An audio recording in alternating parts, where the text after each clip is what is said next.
안녕하세요, 에이트입니다. 여러분, 드디어 애플에서 신제품 발표를 했습니다. 다양한 소식 중에 이번에는 아이폰 12 시리즈에 대해서 요약을 해드리도록 할게요. 먼저 기존에 알려진 대로 이번에는 미니, 기본, 프로, 프로맥스 총 4가지 모델로 나오고요. 우선 아이폰 12 미니를 포함한 아이폰 12 기본 라인과 아이폰 12 프로와 프로맥스를 묶어서 프로 라인, 이 2가지 라인업의 차이는 무엇인지 정리해드릴 거고, 두 번째로는 아이폰 11 시리즈랑 아이폰 12 시리즈의 변경점은 무엇인지 디스플레이랑 카메라 위주로 정리해서 알려드리도록 할게요. 여러가지 변경점들이 있지만 여러분들도 예상하시다시피 아마 다른 크리에이터 분들도 많이 정리를 해서 영상을 올리실 거예요. 그래서 최대한 그분들이랑 겹치지 않는 선에서 조금 헷갈리기 쉬운 또는 알고 지나가면 좋은 카메라랑 디스플레이 위주로 변경점에 대해서 알려드리도록 할게요.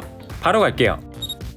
먼저 아이폰 12 기본 라인과 프로 라인의 차이예요. 디스플레이부터 살펴보면 기본 라인과 프로 라인 모두 OLED 디스플레이가 들어갑니다. 기존에 떠돌던 루머로는 기본 모델은 슈퍼레티나 OLED, 프로 모델은 슈퍼레티나 XDR OLED라고 알려져 있었죠. 그런데 모두 슈퍼레티나 XDR OLED가 들어갑니다. 여기서 XDR이 무엇이냐 할 수 있는데, 딱 봐도 뭔가 더 붙었잖아요. 이게 10비트의 P3 색 영역을 지원한다고 해서 더 풍부한 색감과 더 밝은 밝기를 보여주는 거예요. 아이폰 11의 경우에는 LCD 패널을 사용했었고, 아이폰 11 프로 라인은 OLED를 사용했었어요. 참고로 아이폰 11 프로 라인에 들어갔던 것도 슈퍼레티나 XDR OLED 디스플레이입니다. 한마디로 프로 라인은 디스플레이에서는 변화는 없다고 보시면 되고, 기본 라인만 LCD에서 OLED로 바뀌었다고 이해하시면 됩니다. 그리고 기본 라인과 프로 라인의 큰 차이점 두 번째로는 바로 카메라예요. 11 때와 마찬가지로 기본 라인은 듀얼 카메라, 프로 라인은 망원 카메라가 추가된 트리플 카메라, 그리고 심도를 측정할 수 있는 라이다 센서, 이렇게 차이가 있습니다. 그런데 여기서는 기본 라인과 프로 라인의 차이보다는 프로와 프로 맥스의 차이를 설명해야 될 것 같은데요. 프로와 프로 맥스에서 카메라 센서 차이를 뒀습니다. 기존의 아이폰 11 시리즈에서는 프로와 프로 맥스는 크기와 배터리 빼고는 모두 같은 사양이었는데, 이번에는 프로와 맥스를 끝나누기를 한 것이죠. 이거는 삼성에서 S20 플러스랑 S20 울트라를 끝나누기 했던 것과 같은 전략이라고 보이는데요. 카메라 관련해서는 조금 후에 아이폰 11과 비교를 할 때 자세하게 알려드릴게요. 색상은 기본 모델은 블랙, 화이트, 레드, 블루, 그린 색상으로 나오고, 프로 라인은 그래파이트, 실버, 골드, 네이비 색상으로 나온다고 하네요. 아이폰 11 시리즈에서 미드나잇 그린이 새로운 색상으로 나오면서 굉장히 만족스러웠는데,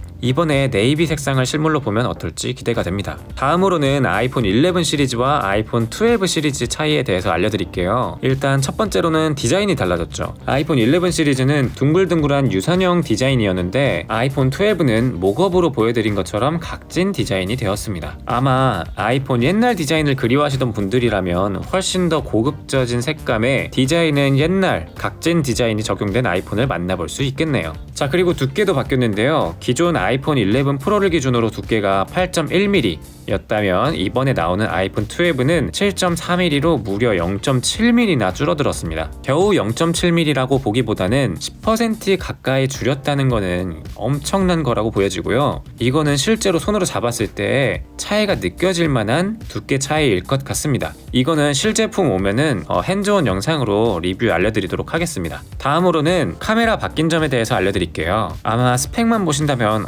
큰 차이 없겠네 라고 생각하실 분들이 계실 거예요.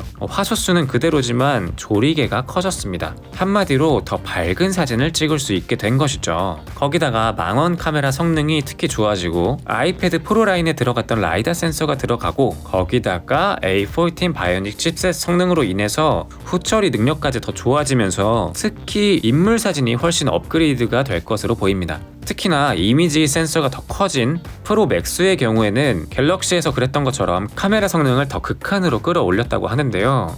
센서 크기는 47%가 커지면서 저조도에서는 87% 더 향상된 카메라 기능을 보여줄 수 있다고 합니다. 거기다가 센서 시프트 시스템이라는 게 들어갔는데, 이거를 통해서 흔들림을 더 정교하게 잡아준다고 해요. 추가로 돌비 비전 HDR 기술이 적용되면서 이런 편집까지도 가능한 모습을 보여줬습니다. 얼른 사용해보고 싶네요. 이것 외에도 디스플레이 경우에는 11 프로에서 넘어오시는 분들은 차이를 느끼긴 어려울 것 같고, 아이폰 11에서 AMOLED에서 넘어오시는 분들은 LCD에서 OLED로 바뀌기 때문에 색감이나 밝기 등에서 차이를 느끼실 수 있을 것 같습니다. 자, 이렇게 간단하게 가장 체감이 많이 될 영역에 대해서 이번 아이폰 12 시리즈 정리를 해드렸습니다. 이것 외에도 칩셋 공정 업그레이드로 배터리 사용량의 변화처럼 변화된 점들은 많이 있다고 하지만 이런 특징들은 사실 실제로 사용해 보면서 깨달아 갈 것들이 많을 것 같기도 하고 아마 다른 크리에이터 분들이 많이 정리해 주실 것 같아서 좀 많이 겹칠 것 같더라고요. 그래서 아이폰 12 시리즈의 각 라인별 차이점과 11 시리즈와 비교해서 12 시리즈의 변화 이런 것들 위주로 비교를 해드렸습니다.